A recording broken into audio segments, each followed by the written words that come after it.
চরম অবমানের এলে অর্থাৎ দীর্ঘ উত্তরধ্বনিগুলো শুরু করছি।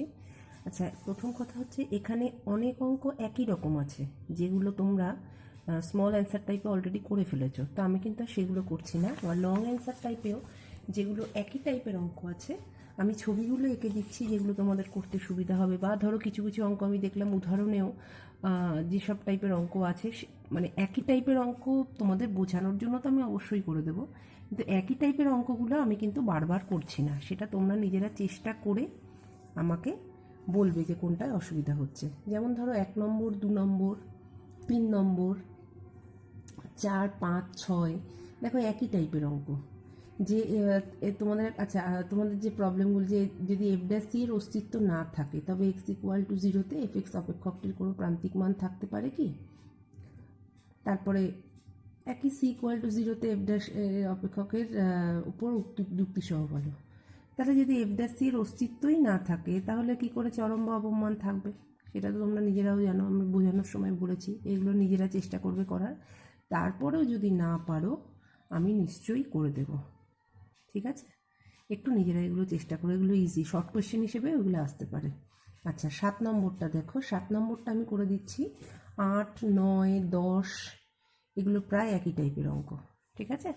7 নম্বরটা, 8 নম্বরটা, 9 নম্বরটা একই। কি বলছে? একটা আয়তক্ষেত্র দিয়েছে, তাই তো? x² 8y। এটা দুভাবে করা যায়, এটা x1 y1 ধরেও করা যায়, বা এর উপরের একটা কোনো বিন্দুকে ধরেও করা যায়, ঠিক আছে? আচ্ছা, বলছে এই অধিবৃত্তের উপর অবস্থিত এবং 2,4 বিন্দুর নিকটতম বিন্দুর স্থানাঙ্ক নির্ণয় করো, ঠিক আছে? তার মানে এই যে নিকটতম মানে কি মান? অবমান। তার মানে আমাদের কিসের উপর ক্যালকুলেশনটা করতে হবে? দূরত্বের উপর, ঠিক আছে? তাহলে আমি যদি এক্সের মান ধরি যদি 8, আমরা এখান থেকে ওয়াই এর মান কি পাচ্ছি? y ইকুয়াল টু x²/8 এটা পাচ্ছি। তাহলে এর ওপর যদি একটা আমরা বিন্দু ধরি,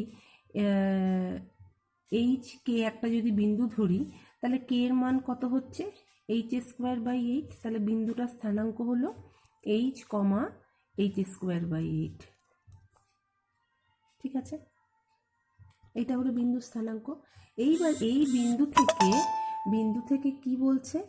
যে এই 2,4 বিন্দুর নিকটতম বিন্দু স্থানাঙ্ক। তাহলে আমরা বিন্দুর দূরত্ব d ধরলাম।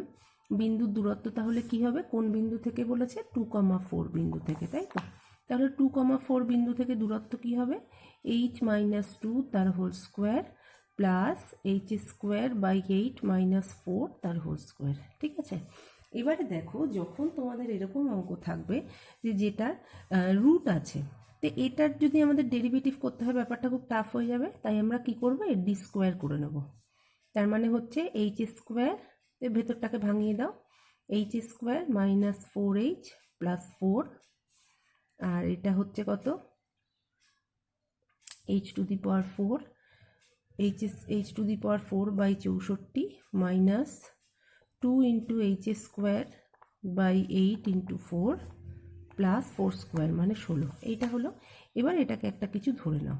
তাহলে এটা হচ্ছে আমাদের দূরত্ব। এটাকে ক্যালকুলেশন করলে কত দাঁড়াচ্ছে দেখো? ই সমান দাঁড়াচ্ছে h² - 4h + 4 প্লাস h⁴। আচ্ছা, এইটা কাটলে দেখো h² হয়ে যাচ্ছে, তাহলে এই -h² আর প্লাস h²টা কেটে গেল, ঠিক আছে? প্লাস 16। তার মানে কত হলো বাবা? এখানে 16 আর 4 20, তাই তো? তার মানে h⁴/64 - 4h + 20 এটা দাঁড়ালো। এবার এইটার আমরা ডেরিভেটিভ করব। তাহলে কার রেসপেক্টে করব? h এর রেসপেক্টে। তাহলে dE/dh, তার মানে কত হলো? 4h³ - 4, ঠিক আছে? আর d2E/dh², d2E/dh² করলে কত হবে? 3 × 4 = 12h²/64। এবার এটাকে যদি ইকুয়াল টু 0 করে দিই তাহলে আমরা কি পাচ্ছি? 4h³ - 4 = 0। তার মানে 4 4 কেটে গেলে কত হচ্ছে? আচ্ছা, তার মানে হচ্ছে 4h³ = 4 × 64, ঠিক আছে? 4 ইন্টু যদি 64 হয় তাহলে 4 4 কেটে গেল, তাহলে এইচের মান কত হলো? 64 হচ্ছে 4-এর কিউব, তার মানে 4। ঠিক আছে, তাহলে এখানে 4 বসিয়ে দাও, 4 4-এ 16, তাহলে 12 ইন্টু 16 বাই 64, 16 16 কাটলে 4 3, তার মানে কি হলো? Greater than 0।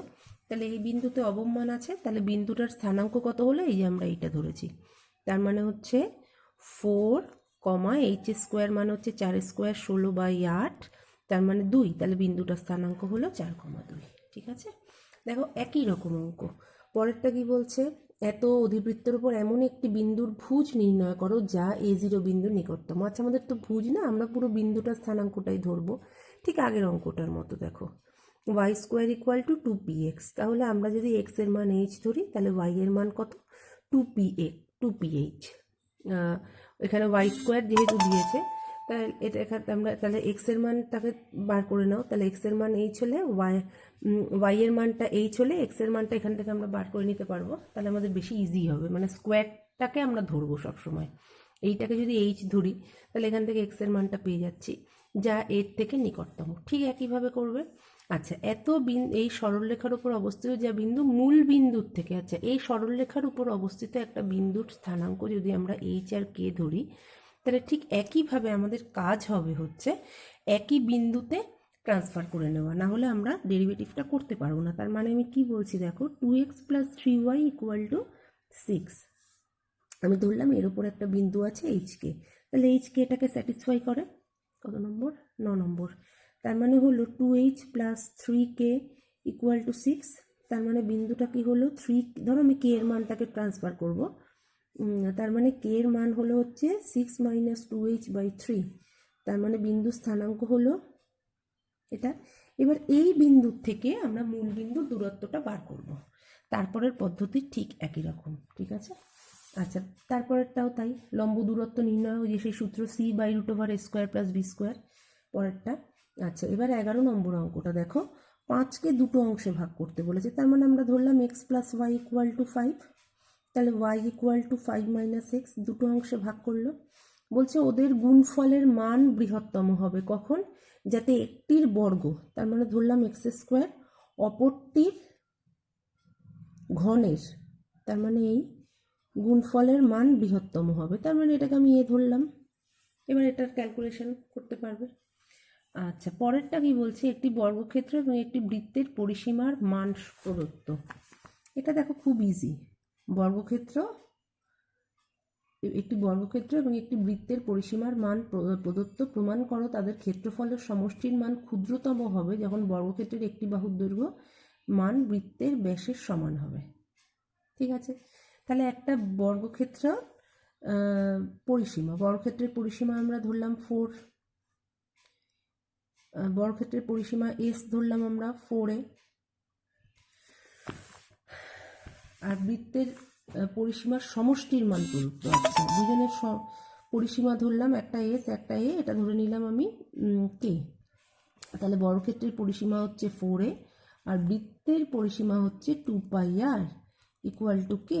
তাহলে এখান থেকে আমরা এর মানটা ধরো বার করলাম, বা 2πr সমান কি হতে পারে? 2πr সমান k - 4a, তাহলে r = হলো k - 4a/2π। ঠিক আছে, তার মানে এবার কি বলেছে? তাদের ক্ষেত্রফলের সমষ্টির মান ক্ষুদ্রতম হবে। তাহলে ক্ষেত্রফলের সমষ্টি কি? বর্গক্ষেত্রের হচ্ছে a² আর বৃত্তের হচ্ছে πr²। তাহলে এবার এখানটা বসিয়ে দাও।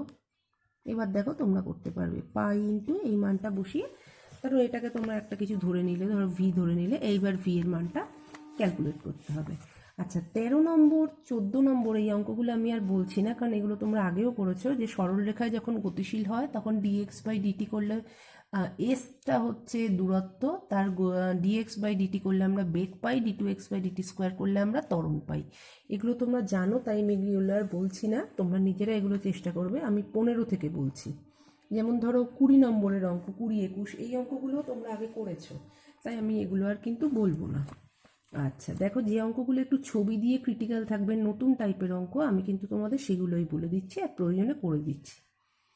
আচ্ছা, যেমন ধরো 15 নম্বর অঙ্কটা কি বলছে? প্রদত্ত আয়তন বিশিষ্ট ওপর খোলা একটি জলাধার, আচ্ছা, ওপর খোলা মানে কি?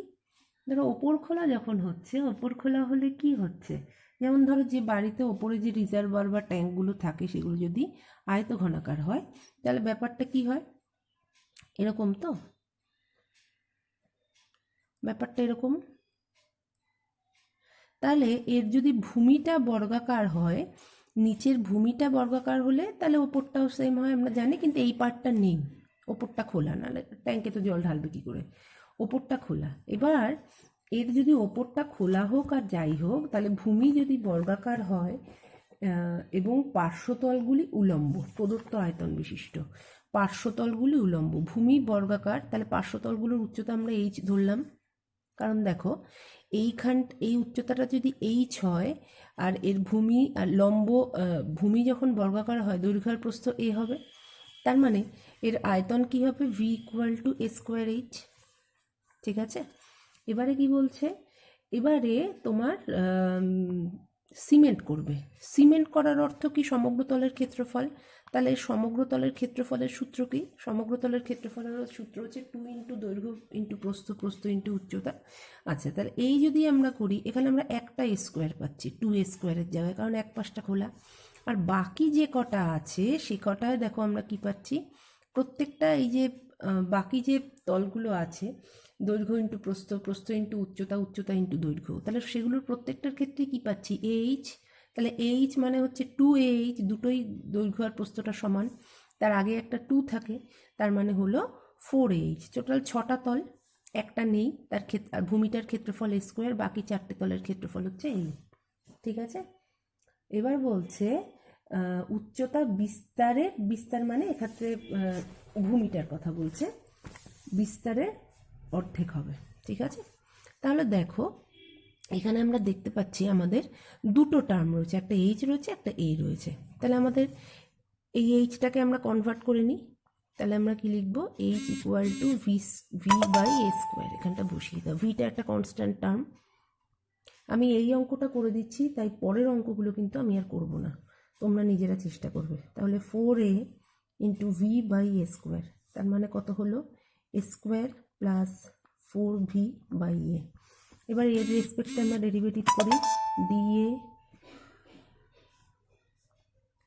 dA বাই এটা কত হলো, 2a মাইনাস, এটা দেখো কত হবে, -1 তো নিচে আছে, তাহলে -4v বাই এ স্কোয়ার, তাই তো। আর এই পরেরটা কি হবে, d2a by D square equal to কত হবে, 2 মাইনাস, এটা কত হবে, -2টা তাহলে প্লাস হয়ে গেল 4v বাই এ কিউব, তাই তো। এবার এই পার্টটাকে যদি আমরা ইকুয়াল টু 0 করে দিই, এই পার্টটাকে, এটাই তো আমাদের 0 করতে হবে, তাহলে 2a equal to 4v by A square, তাহলে আমরা পাচ্ছি এ কিউব ইকুয়াল টু 2v। তাহলে এই এ কিউবের মানটা যদি আমরা এখানটা বসিয়ে দিই, তাহলে আমরা কি পাচ্ছি, 2 প্লাস 2v, তাই তো। তাহলে এটা কি হলো, এটা আমাদের বলেই দিয়েছে কি সর্বাপেক্ষা কম হবে, এটা বুঝতেই পাচ্ছি। এইটা কি হয়ে গেল, গ্রেটার দেন 0, গ্রেটার দেন 0 হওয়া মানে কি, এতে এর অবমান আছে, তাহলে এ কিউবের মান হচ্ছে 2v। এবার যদি আমরা এই ভি এর মানটাকে এইখানটা বসিয়ে দিই, তাহলে এখান থেকে দেখো এইচ এর মানটা পাচ্ছি 2v, তাই তো। তার মানে a cube by 2 equal to a square by h, এখানটা বসিয়ে দিতে পারি, কারণ আমাদের কি সেটার সাথে রিলেশন বার করতে বলেছে, উচ্চতার সঙ্গে ভূমির বিস্তারের, তাই আমরা এই ভি এর মানটা এখানে বসিয়ে দিলাম। তাহলে এখানে যদি বসিয়ে দিই, তাহলে আমরা কি পাচ্ছি, তাহলে এ কেটে গেল, তাহলে এ বাই, তাহলে এ বাই 2 ইকুয়াল টু এইচ। এই যে উচ্চতা বিস্তারের অর্ধেক হচ্ছে না, বিস্তারের অর্ধেক, তার মানে হচ্ছে কি, এখানটা আমরা যদি বসাই এ কিউবে, ভি ইকুয়াল টু কী পাচ্ছি আমরা, এ বাই 2 পাচ্ছি তো, তার মানে কি হলো, উচ্চতা বিস্তারের অর্ধেক হলো, বিস্তারকে 2 দিয়ে ভাগ করলে আমরা উচ্চতা পাচ্ছি, এটাই প্রমাণ করতে দিয়েছে। তাহলে দেখো পরের অঙ্কটাও, এবার লম্ববৃত্তাকার চোঙ বলেছে, উচ্চতা ভূমির ব্যাসার্ধ পরস্পর সমান, ওপর খোলা লম্ব বৃত্তাকার চোঙের সমগ্র তলের ক্ষেত্রফলের পরিমাণ একই রকম, দেখো প্রদত্ত আয়তন বিশিষ্ট। তার মানে এক্ষেত্রে লম্ব বৃত্তাকার চোঙের আয়তন πr²h। ঠিক আছে, তাহলে একমুখ খোলা লম্ব বৃত্তাকার চোঙের সমগ্র তলের ক্ষেত্রফলের পরিমাণ ক্ষুদ্রতম হবে। তাহলে এই সমগ্র তলের ক্ষেত্রফলের সূত্র কি? লম্ব বৃত্তাকার চোঙের সমগ্র তলের ক্ষেত্রফল, একমুখ যখন খোলা তাহলে নিচের বৃত্তটা হচ্ছে πr² আর বক্রতলটা হচ্ছে 2πrh। ঠিক আছে, তাহলে এইখান থেকে আমরা যদি এইচ এর মানটা বার করে নিয়ে এখানটা বসিয়ে দিতে পারি, তারপর আর এর রেসপেক্টে করবো। পরের অঙ্কটাও তাই, আশা করি পারবে। এবার দেখো 17 নম্বর অঙ্কটা। 17 নম্বর অঙ্কটাও কিন্তু খুব ইজি। 17 নম্বর অঙ্কটায় কি বলছে? 17 নম্বর অঙ্কটায় বলছে দেখো যে অতিভুজের দৈর্ঘ্য আলফা। আচ্ছা, একটা সমকোণী ত্রিভুজের আমরা লম্ব ধরলাম এল, ভূমি ধরলাম বি, আর অতিভুজ দিয়ে দিয়েছে আলফা। তাহলে আমরা কি বলতে পারি? তার অপর দুই বাহুর দৈর্ঘ্য নির্ণয় করো যখন বাহু দুটির যোগফলের মান বৃহত্তম হয়। তাহলে l² + b² ইকুয়াল টু কি বলেছে? α², তাই তো? অতিভুজের দৈর্ঘ্য আলফা যেমন যোগফলের মান, বাহু দুটির যোগফলের মান বৃহত্তম হয়। ঠিক আছে, তাহলে l² ইকুয়াল টু α² - b²। তাহলে l ইকুয়াল টু √α² - b², এটা লিখতে পারি তো। এবার বাহু দুটোর যোগফলের মান বৃহত্তম হবে। তাহলে বাহু দুটোর যোগফলের মান আমরা a ইকুয়াল টু কি ধরলাম? l plus b plus l। L এর মান কত পেয়েছি? b plus √α² - b²। দেখো এবার তোমরা করতে পারবে, তাই না? এখান থেকে আমরা মান বার করতে পারছি। আচ্ছা, তাহলে ক্ষেত্রফলের কি হবে? এক্ষেত্রে ত্রিভুজের ক্ষেত্রফলের সূত্র কি? ক্ষেত্রফল হাফ ইন্টু ভূমি ইন্টু উচ্চতা, তার মানে half into B into L. তাহলে এখানটা এল এর মানটা বসিয়ে দিলাম, দিয়ে তারপর ক্যালকুলেশন করব একই রকমভাবে। আচ্ছা, এবারে দেখো 18 নম্বর অঙ্কটা। 18 নম্বর অঙ্কটা কি বলছে? 18 নম্বর অঙ্কটায় দেখো যে 250 ঘনসেমি আয়তন বিশিষ্ট একটি বাক্সের ভূমি এবং উপরিতল বর্গাকার। প্রতি 2 বর্গসেমি 2 টাকা মূল্যের কাঠ দিয়ে ভূমি ও উপরিতল এবং প্রতি 1 বর্গ উল্লম্ব পার্শ্বতলগুলি নির্মিত হলে সর্বাপেক্ষা কম মূল্যে বাক্সের মূল্য কত হবে? আচ্ছা, প্রথম কথা হচ্ছে আয়তন ভি ইকুয়াল টু কত দিয়েছে? 250। আচ্ছা, ঠিক একই রকম আগের অঙ্কগুলোর মতো, এবার কিন্তু একমুখ খোলা বলেনি, বলেছে কি? তার মানে ভূমি আর উপরিতল বর্গাকার, তার মানে আয়তন কত? a² ইন্টু h, তার মানে এটা সমান হচ্ছে 250। ঠিক আছে, এটা 1 নম্বর। আর আমাদের দরকার তো সমগ্র তলের ক্ষেত্রফল, তাহলে সমগ্র তলের ক্ষেত্রফল কত? সমগ্র তলের ক্ষেত্রফল তাহলে একই রকমভাবে 2a² + 4ah। তাহলে এটা যদি সমগ্র তলের ক্ষেত্রফল হয়, তাহলে খরচটাকে যদি আমরা পি ধরি, তাহলে মোট খরচ কত? ভূমি ও উপরিতল হচ্ছে 2 টাকা মূল্যের কাঠ দিয়ে, তার মানে 4a², আর এইটা হচ্ছে 1 টাকা মূল্যের কাঠ দিয়ে, তাই তো? তার মানে 4ah। তাহলে এইখানটা এইচ এর জায়গায় আমরা বসিয়ে দিতে পারি কি? 4a² + 4a into 250/a²।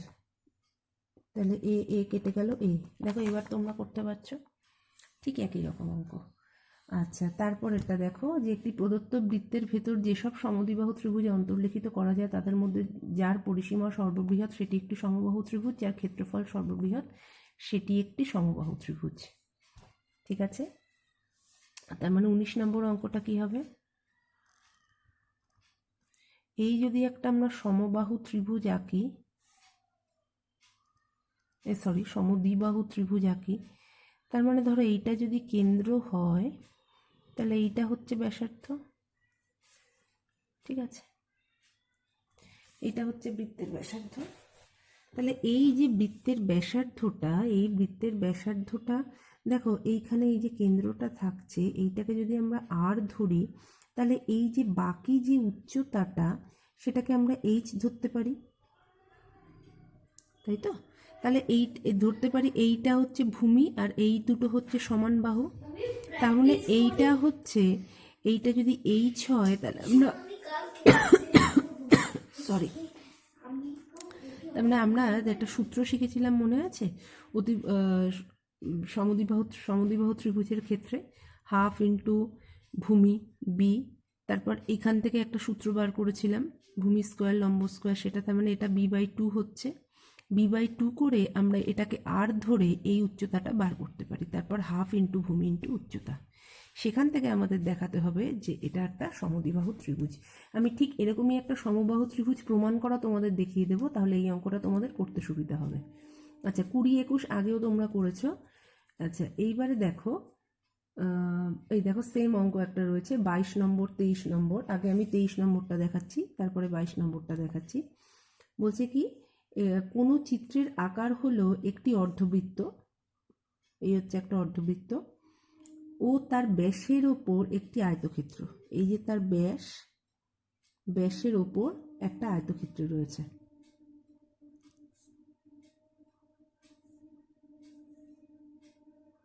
তাই তো? যদি চিত্রের পরিসীমা প্রদত্ত হয় তাহলে এর চিত্রটার পরিসীমা কত? এই অংশটা কত? এই অংশটা হচ্ছে πr, তাই তো? আর এই অংশটা কত? এই অংশটার পরিসীমা 2 × x + y, এটা ইকুয়াল টু a ধরলাম। আচ্ছা তারপরে বলছে তবে আয়তক্ষেত্রের দৈর্ঘ্য প্রস্থ নির্ণয় করো যাতে চিত্রের ক্ষেত্রফল বৃহত্তম হয়। তাহলে এই অংশটার ক্ষেত্রফল কত হবে? এই অংশটার ক্ষেত্রফল যদি আমরা d ধরি তাহলে এই অংশটার ক্ষেত্রফল হচ্ছে πr² + x × y, এই তো। আচ্ছা এবারে ভালো করে দেখো, এই যে এই যখনই নর্মালি আমরা πr + 2r নেই, কিন্তু এখানে আমরা নিলাম না কেন? এইখানটায় আয়তক্ষেত্রটা রয়েছে অলরেডি, এটা আমাদের ধরা হয়ে গেল। তাহলে এই যে এক্সটা আমরা পাচ্ছি, এইটা কি পাচ্ছি বাবা? এইটা দেখো, এই যে এক্স যে বাহুটা, এই এক্স বাহুটাই হচ্ছে বৃত্তের ব্যাস। তাহলে ব্যাসার্ধ কত? ব্যাসার্ধ কত? x/2, তাই তো? তার মানে এই যে আমরা বাহুটাকে আমরা এক্স নিয়েছি, তাহলে তার ব্যাসার্ধ হলো x/2, তার মানে এখানে আমরা আর এর জায়গায় x/2 বসিয়ে দিতে পারি, তাই তো? তাহলে এইখান থেকে আর এর জায়গায় যেহেতু আমরা x/2 ও তার ব্যাসের উপর x/2 বসিয়ে দিতে পারি, তার মানে এটা কি দাঁড়াচ্ছে? πx/2 + 2 × x + y। তাহলে এইখান থেকে ক্যালকুলেশন করে আমরা y এর মানটা বার করে নেব। তার মানে এখানটাও আমরা বসাচ্ছি আর এর মান হলো x/2 তার স্কোয়ার, আর এইখানটা কি করব? আমরা এখান থেকে x এর মানটা বার করে নেব, ঠিক আছে? y এর মানটা বার করে নেব, নিয়ে এখানটা বসিয়ে তারপর সেই একই রকম ক্যালকুলেশন, ঠিক আছে? নম্বর অঙ্কটা আর 19 নম্বর মধ্যে মিল আছে কেমন? আচ্ছা 22 নম্বর অঙ্কটা কি বলছে? একটা প্রদত্ত বৃত্তের বৃহত্তম ক্ষেত্রফল বিশিষ্ট যে ত্রিভুজ অন্তর্লিখিত করা যায়, তাহলে ত্রিভুজ আঁকলাম, সেটি একটি সমবাহু ত্রিভুজ, ঠিক আছে? তাহলে আমরা যদি এই ছবিটা আঁকি, দেখো আমরা নিচু ক্লাসে শিখেছিলাম যে সমবাহু ত্রিভুজের ভেতরে পরিবৃত্ত বা বাইরে পরিবৃত্ত বা ভেতরে যদি অন্তর্বৃত্ত থাকে তবে তার উচ্চতার মধ্যমাটা তো সমান, সেটা 2:1 অনুপাতে ভরকেন্দ্রে বিভক্ত হয়, নিশ্চয়ই মনে আছে। যাই হোক, এবার দেখো এইটা যদি বৃত্তের কেন্দ্র হয় তাহলে এইটা হচ্ছে আর, বৃত্তের ব্যাসার্ধ আর, তাহলে এটাও আর।